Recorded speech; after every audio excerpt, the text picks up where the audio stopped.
Welcome back to, hello everybody. Welcome back to our algebraic geometry seminar.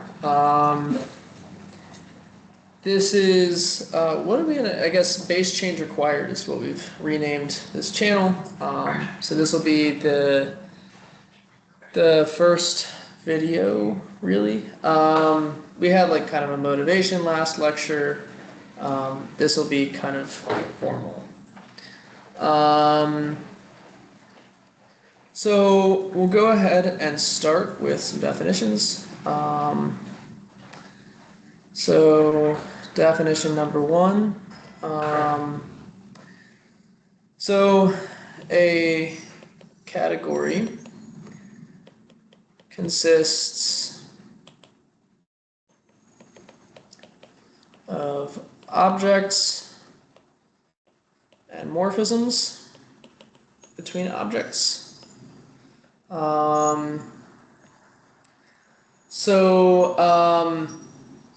Typically we'll denote the objects as C, where C is like the name of the category. And then, hey Josh. Then morphisms from objects. This is the set of morphisms from A to B with A and B in ob C. And so basically if a morphism is in more AB, then really F is written as this in like our standard language of functions. So what properties do morphisms have? Well, morphisms have associativity.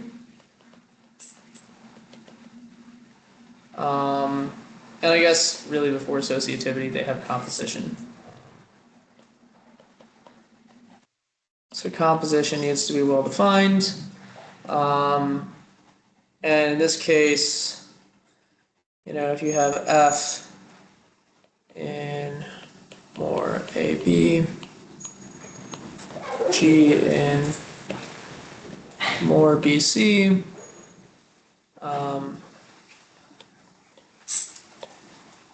then we can think of FG or GF as being in more AC, and that this is guaranteed to exist, right? So this composition exists. Similarly, associativity, you know, if you have F and G is defined above, and maybe H in more CD, then F, G, H, we can pair up as so, and this always works. This is kind of similar to the idea of commuting, but not quite. So it's important to make that distinction. We also have an identity morphism.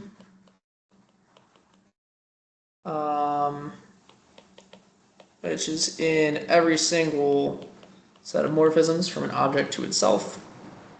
And so you can always kind of think of, if you have a diagram, you know, like A to B, you can always think of there being this extra arrow, IDA and IDB, right?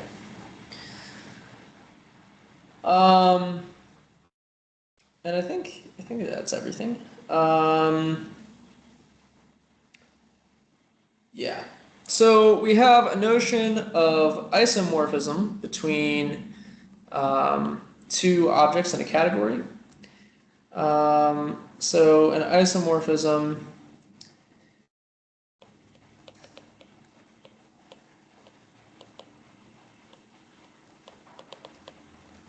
between two objects of a category is is F and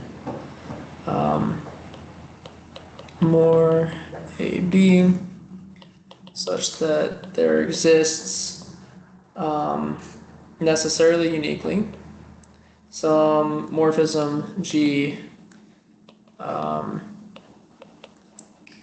and more BA with FG equal to IDA and GF equal to IDB.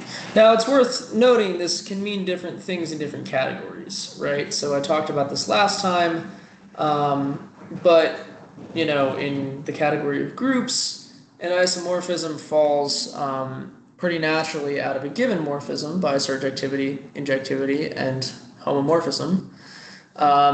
Whereas for, you know, other categories, like way later, we'll talk about the category of schemes, you know, or even sheaves or rational maps, those morphisms do not play very, very nicely. So it's worth noting, like, underlying structure ends up still being preserved.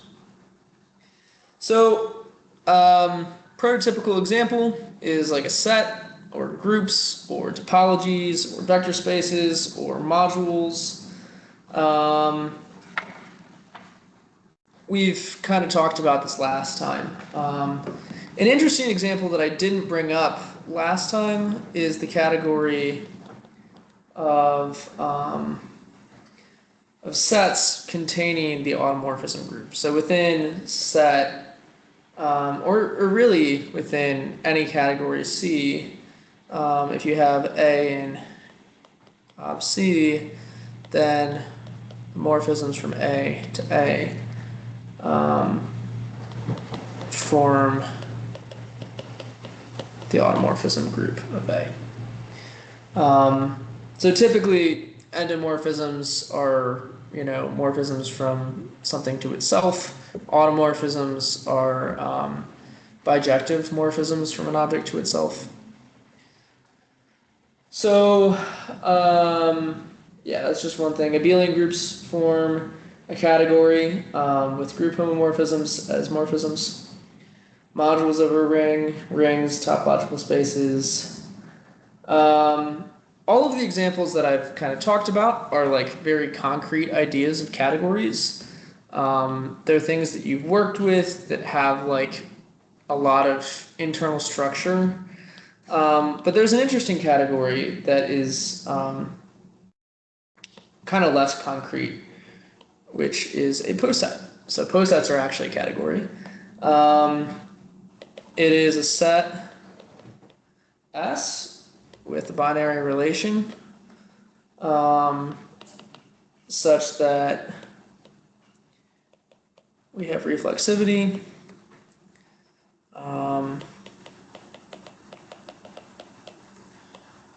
And then we have transitivity.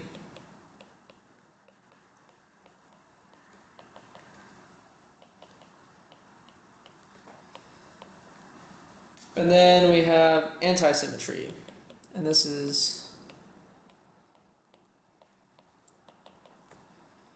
kind of the hallmark.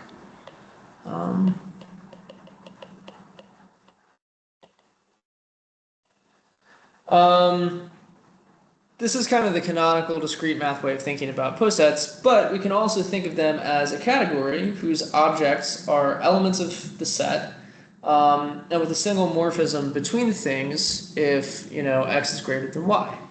So, for example, you know,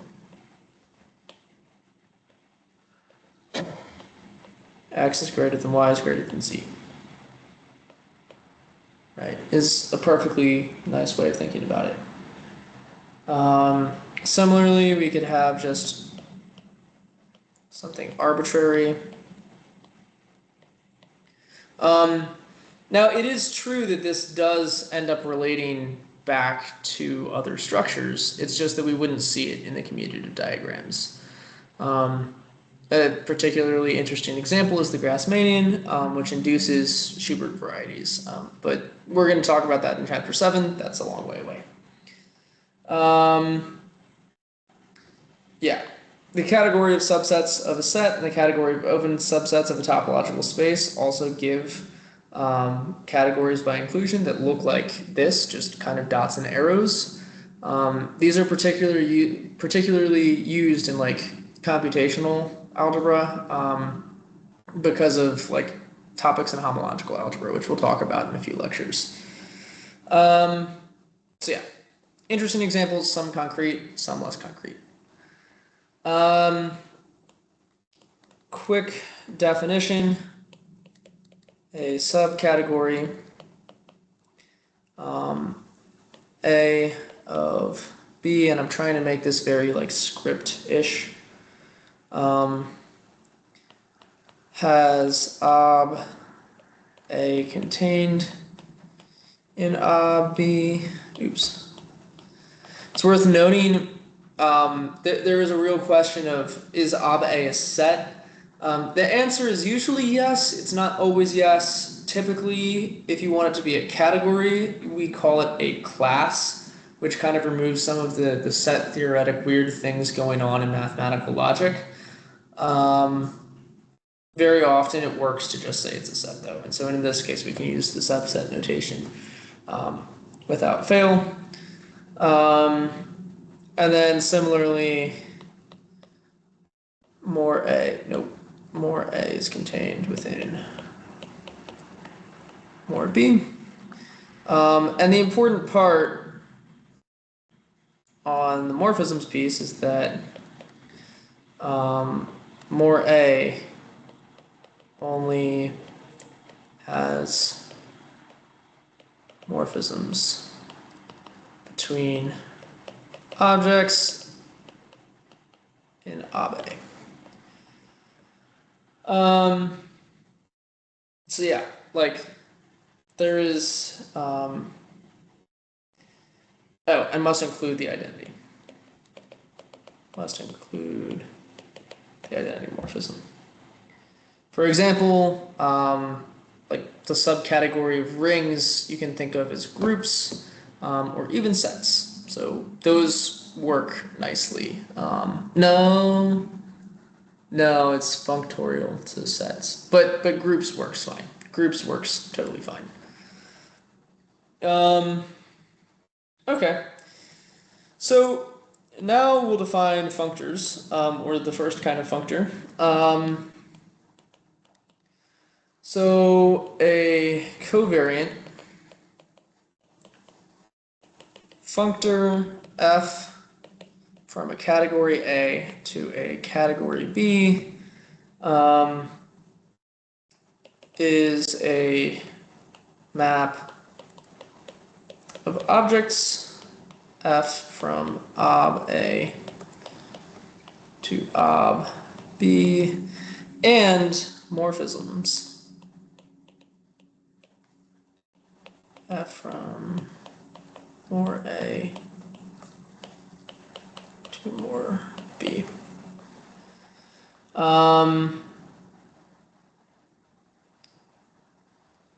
And then really the idea with the map of morphisms is what's preserved is that a morphism, f from A1 to A2 gets mapped to f of little f from f of A1 to f of A2. So it's not just an arbitrary map, it's a structure preserving map.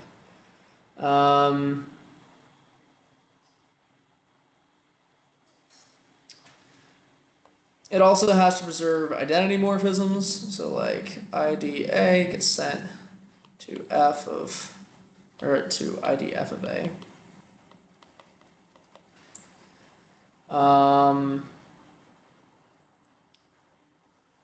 And preserve composition. I'm not going to write that one out though. Preserves composition.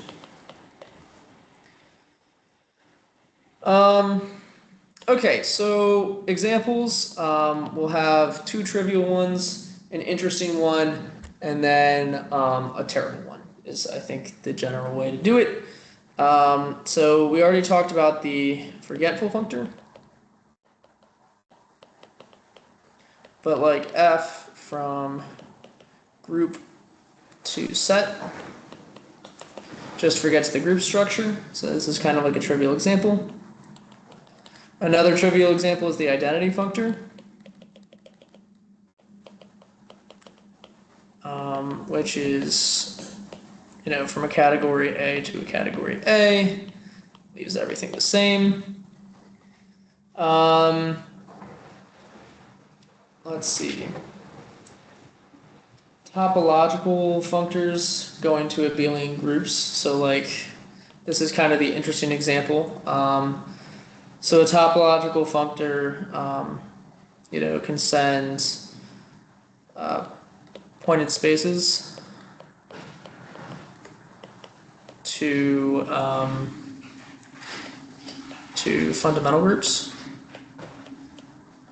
And actually, I'll write this as topological groups. But this is done by the pi1 functor. The idea here is that, and I think I talked about this last time, but if we have a distinguished point on a space, we can establish loops on this that either contract back or don't, and are kind of going around this big chasm, can't be continuously deformed. And so we can basically build equivalence classes of loops on this object. And then that can get sent over to be a group. So that's the interesting example. And yeah, I think that satisfies my general attempt to do an interesting one, a not interesting one, and a completely trivial one. Okay.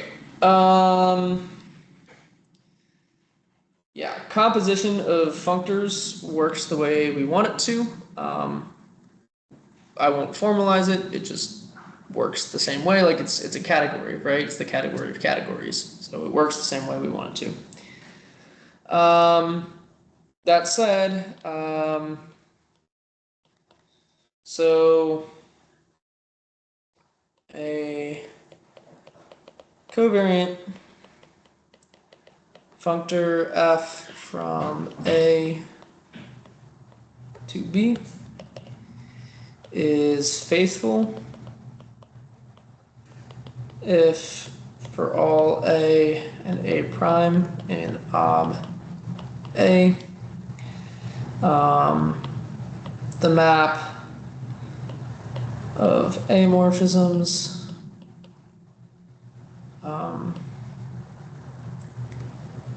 and let me write this on the next line.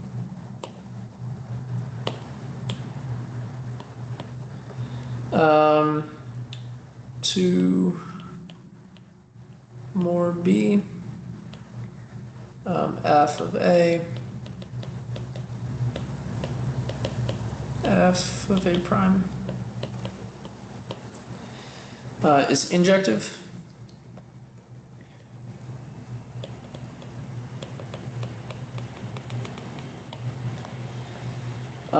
And then it is full if surjective.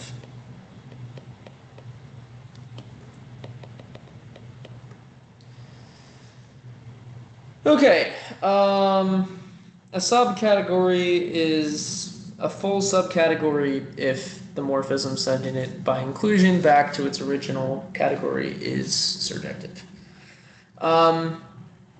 Any questions so far? Okay.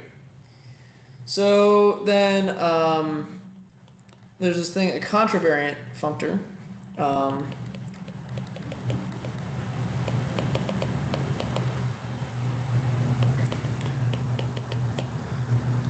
Is defined in the same way as a covariant functor, except the arrows switch directions, where like f of maybe any morphisms from A1 to A2 get sent to morphisms of f of A2, f of A1. So it's just an arrow reversing thing. So yeah.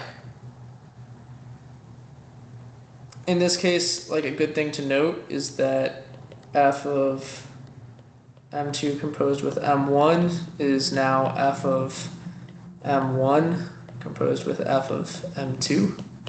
So it switches things. Sometimes people describe this by saying that a contravariant functor is a covariant functor. From the opposite category of C to, we'll just call it D is maybe the other thing,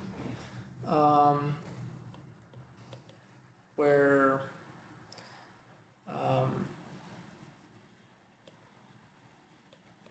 COP has OBC with arrows reversed. In the way that I kind of put up there. Okay, so what is a relevant example? So a linear algebra example of contravariant functors is if you have a K vector space, then taking duals of the vector space sends vec K to vec K. And so for each linear transformation from V to W, f of V gets sent to the dual of W to the dual of V. Similarly, f composed with G dual is the dual of G composed with the dual of F. I don't think it's worth mentioning the cohomology functor yet. That's something we'll talk about in, I think, 3 lectures. If you've never seen homology or cohomology before, I'm not going to introduce it now. And we'll have it stay. Let's see. There's a contravariant functor taking topologies to rings, taking topological spaces to the ring of real-valued continuous functions on that space. Or on a space that is like locally isomorphic to a patch of Rn. So this is like a differentiable manifold functor. Yeah. Okay, so there's kind of a reasonable question in asking what does an isomorphism of categories look like? After all, we've said that a category of categories exists and that functors are the morphisms. And so, yeah, a natural transformation of covariant functors basically has to preserve all of the data of morphisms in the same way and all of the data of objects in the same way, except the objects are categories and the morphisms are functors. And so it is a functor of functors and a functor of objects, or a functor of categories. And that's weird. It takes the same definition of this isomorphism, where we have this whole business of a second morphism existing, in this case a second functor existing, that composes to make the identity. And yeah. Now again, I will add, this is the abstract convention of general categories. Not all categories are this nice about isomorphisms. There are some really ugly ones that where you're trying to preserve a certain specific structure. So like with homomorphisms, you want it to preserve like 5AB is equal to 5A, 5B. Well, this is something that is preserved by the name morphism. And so if morphisms have to encode something that's like structurally similar to this, then yeah, it can get ugly. There's one in particular for the category of sheaves where a certain diagram that usually has nothing to do with something you're trying to prove, has to commute. It's very painful. We usually don't talk about like sheaves being isomorphic unless it's induced by some other condition. More on that later. So yeah, two categories are equivalent. We try to reserve the word isomorphic for categories that are not categories of categories. So we just say equivalent categories if there exists an isomorphism of functors. So is this like needlessly abstract? Sometimes. The idea of having isomorphic categories is kind of like superfluous to anything we're ever going to do, but it is important that you know it's there and that it exists so that you don't accidentally like upset a pure mathematician somewhere. So yeah, any questions on this section of the material before we go into 1.2? Okay. So I know Zach has seen most of that stuff before because we covered some category theory and topology. There should be some new stuff here, so that should be like a fun thing. Okay, so in this section we're going to talk about universal properties, and universal properties are interesting because it's this notion of diagrams having a functor that is an isomorphism.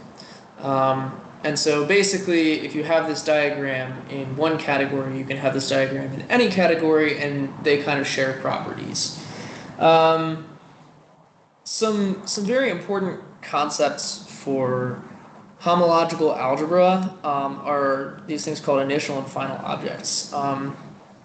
So an object I in ob C is initial if it has precisely one map to every object.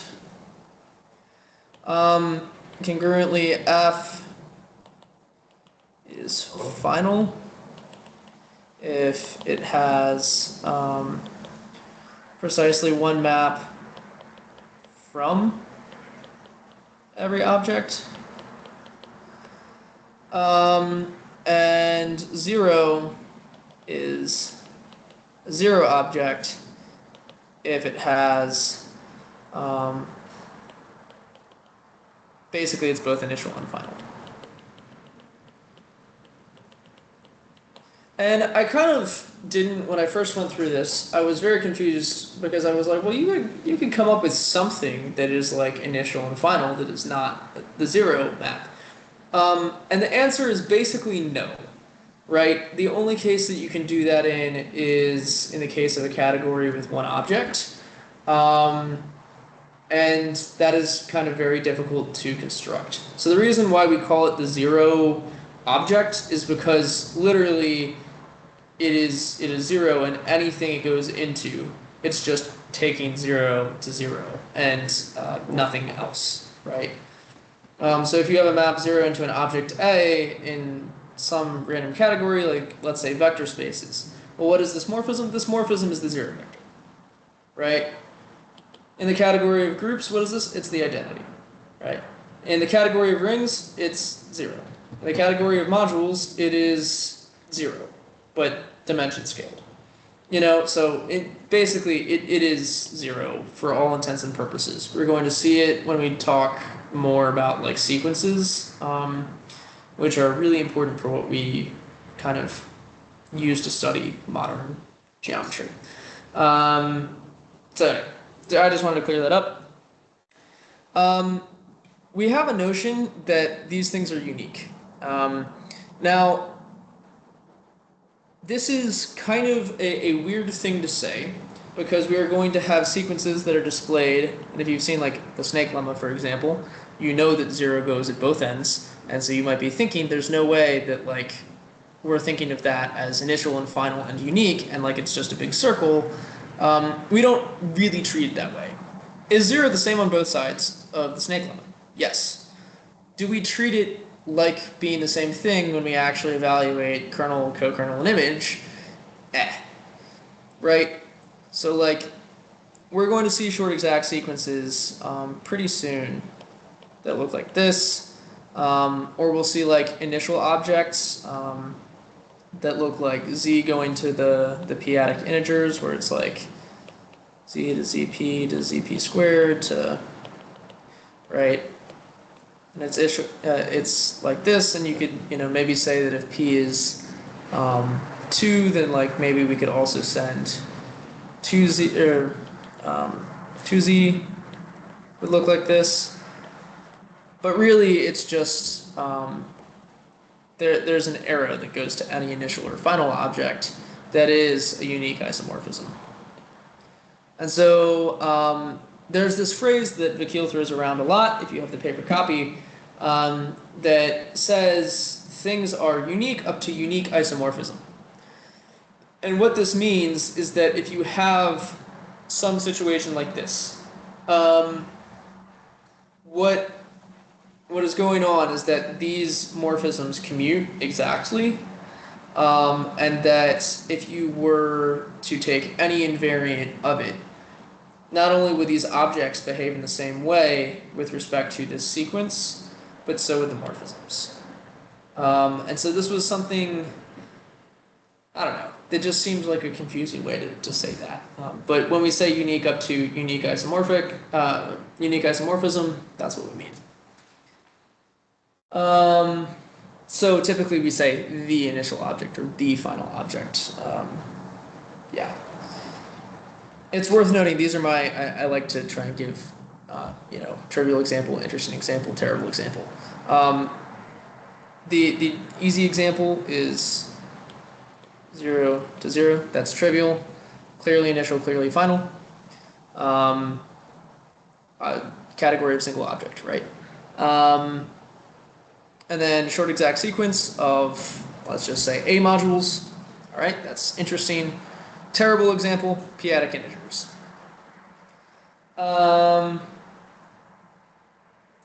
Yeah. To explain more about the p-adic integers, and this does flow into the next topic, which works out really nicely because I did not plan that. We're going to define the localization of a ring. And so this is a really important concept for geometry. Localization of a ring. So I want to start by saying this is like incredibly confusing at first, because there's two types of localization.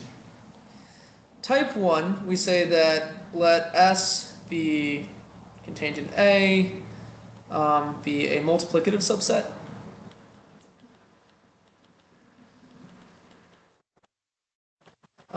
That acts almost like a coset, right?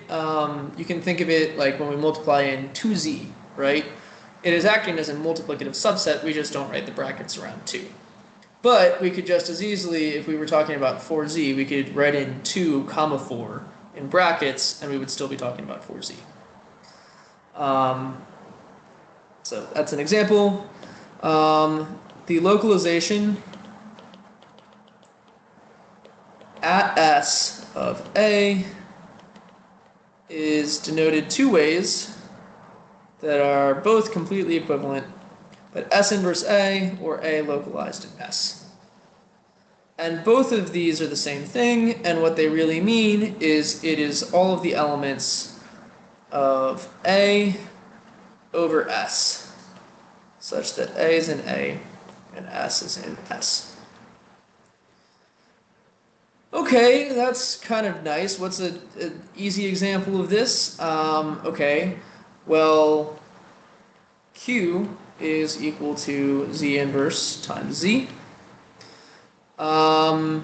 We can talk about rational functions this way, right? So Q over X is equal to Z inverse over X times Z over X.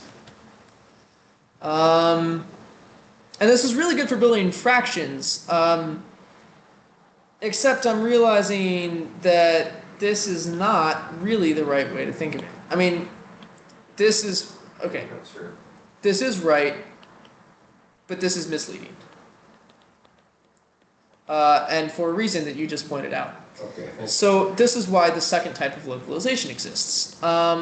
So the second type of localization is localization by f, where f is in a, well, f is a polynomial in some A algebra. For intents and purposes, just think of this as a x1 to xn.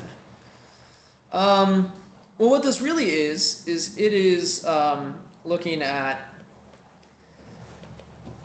all of the elements of A over g of x1 through xn,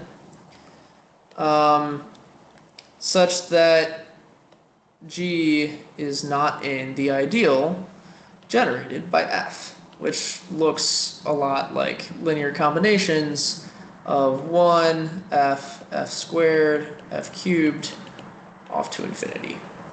And of course, there are other things in there, but it suffices to say that what this is really saying is this is the invertible elements of the A algebra on the region where f equals 0.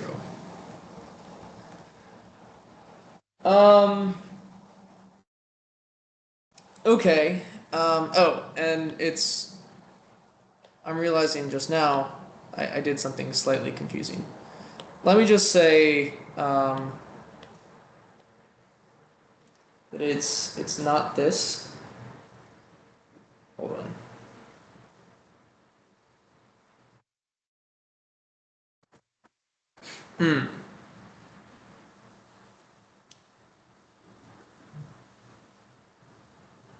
Okay.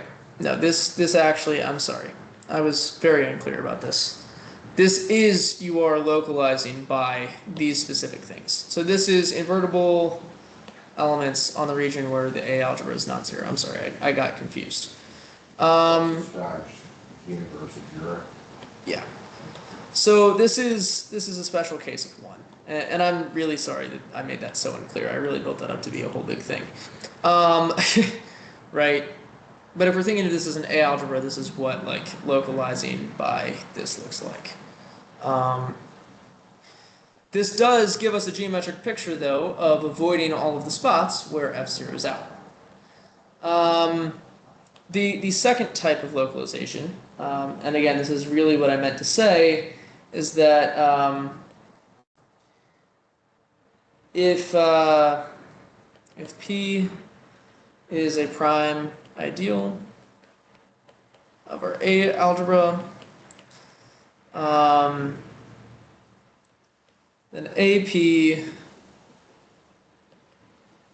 is the set of A over f of x1 through xn, such that f is not in the ideal P.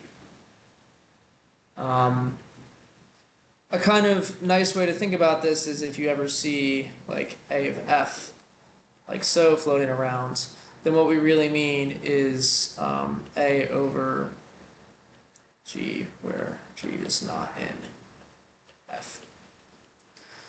This is nice because this is telling us what exists on the vanishing of F, right?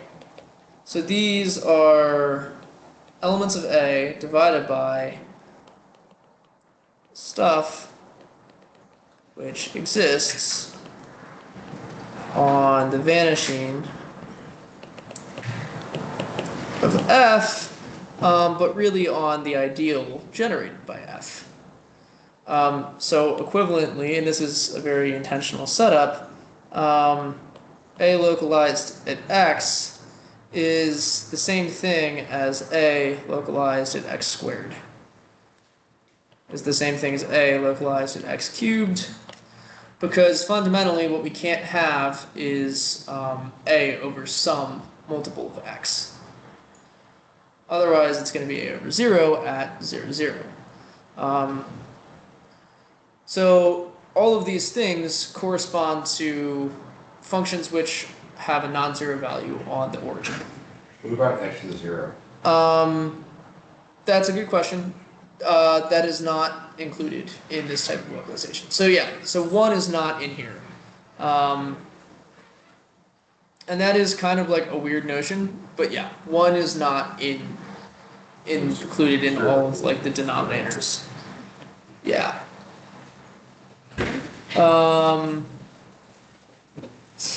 Okay. So any questions about this section, especially because I had the whole confusion here with swapping the notation and then swapping the thing that I was really meaning to say.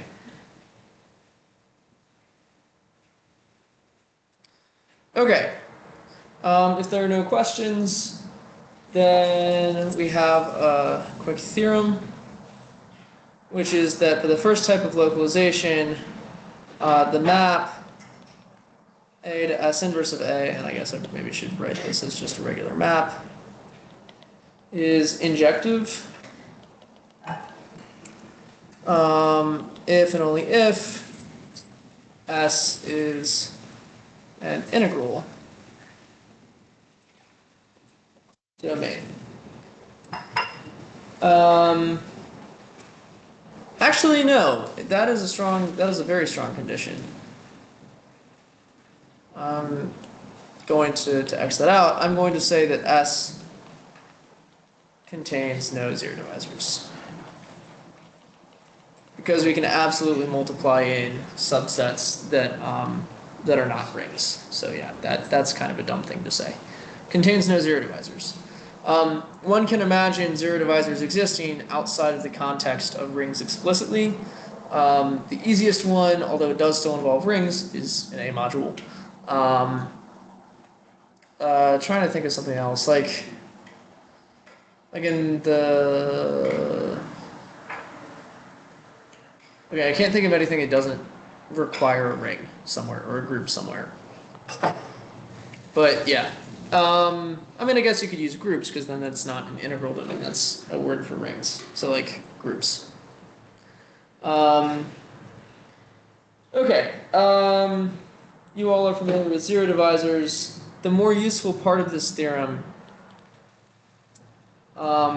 is that if M is an A module,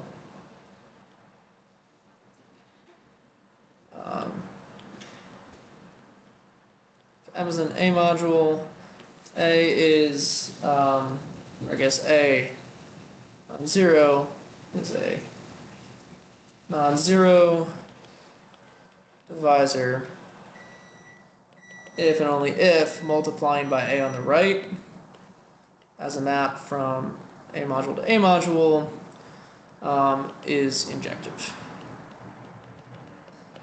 Right, and I guess maybe theorem is not the best word for this, but corollary.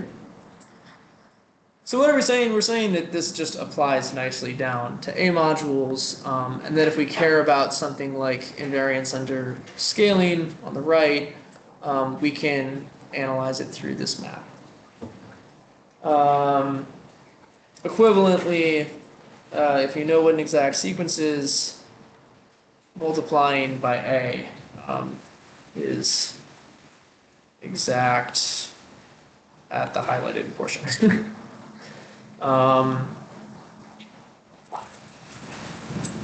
Okay.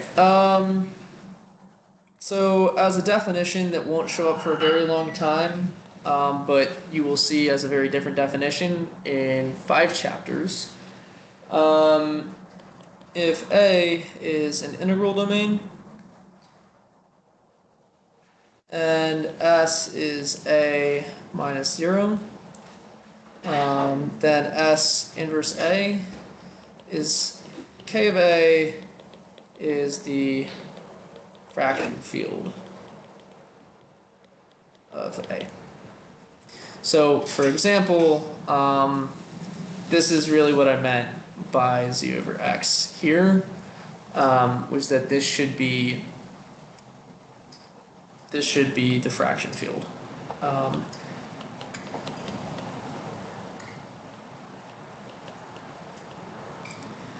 um, an important note, so, and something I think I should clarify because I led in with this is misleading and I jumped into this. What I was really thinking when I said that was if we treat this as the ideal generated by 1, um, then in the second inversion we get that the localization at 1 is the zero ring, right? So this is very much not equal to the ideal generated by 1.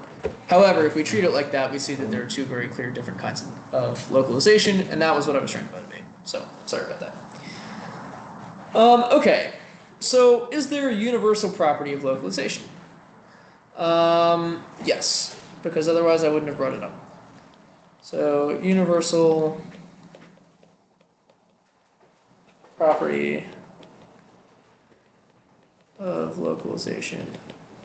I think I left my door open. I need to make sure my dog is not in there. One second.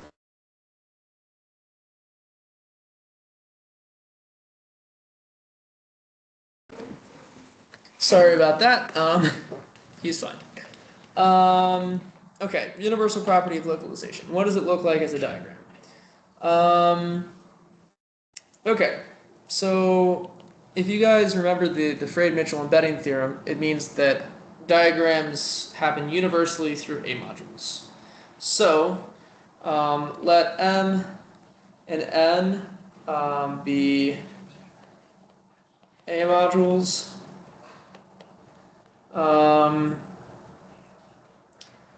Then M through phi to S inverse M. Oh, and I guess S is a multiplicative subset of not M, but of A. If M goes to N, then we get a unique factorization.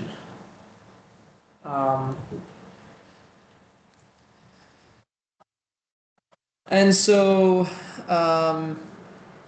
phi is initial among maps. What does that mean? Whenever we're going to use, the property of localization, right? Like we could send this, for example, to K of M, the fraction field. This is going to factor through phi, and that's going to happen first. It just happens to commute in a way that alpha might be easier to get data out of. So, does that make sense? Okay. Okay. Yeah. I'm going to state some theorems that should be proven, but we might not have time for, in which case you should just take a little bit. It doesn't take very long, but it might take more than the 5 minutes we have left to prove them. So, localization of both kinds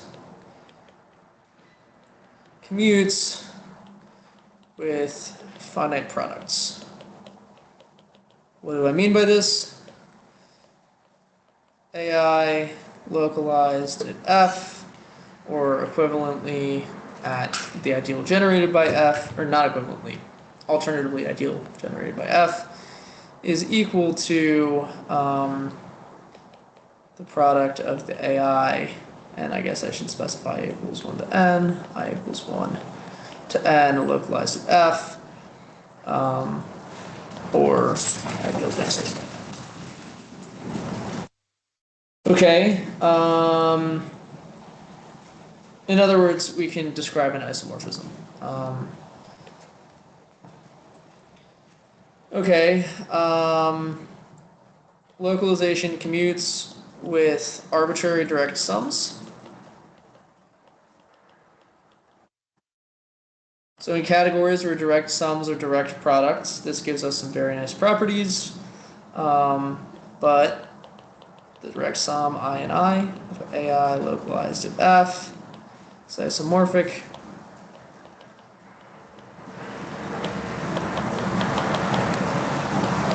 or the ideal generated by F. And then localization only commutes with infinite products if the direct sum is equivalent or is isomorphic to the direct product.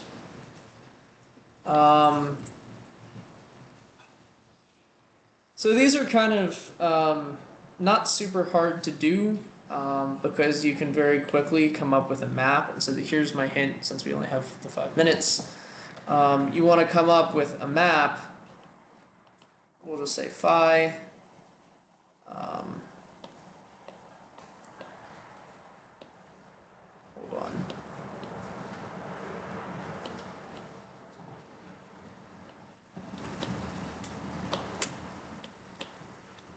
You want to come up with, and this proof technique works for all of them, a map which is bijective, sending tuples of, AI over F. I guess A1, A2 over F. And this should have a finite ending, AN over F. Getting mapped over to A1, A2, AN, localized in F. And if you can show just that is very obviously injective and surjective and emits an inverse, you're good. The same thing works over here for arbitrary direct sums, except you just kind of lop off this thing at the end. And then there's some extra consequences for dealing with that. And then this one is a little bit harder.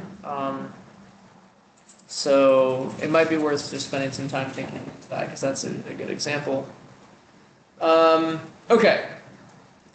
Next time we will open up with tensor products as something else that is a universal property, and a very important one because everything factors through tensor products. So kind of like with the Frey-Mitchell embedding theorem, you can use everything as A modules. You can also represent like everything with tensor products of A modules, and that's a cool thing that we use a lot in homological algebra and less in geometry until much later on.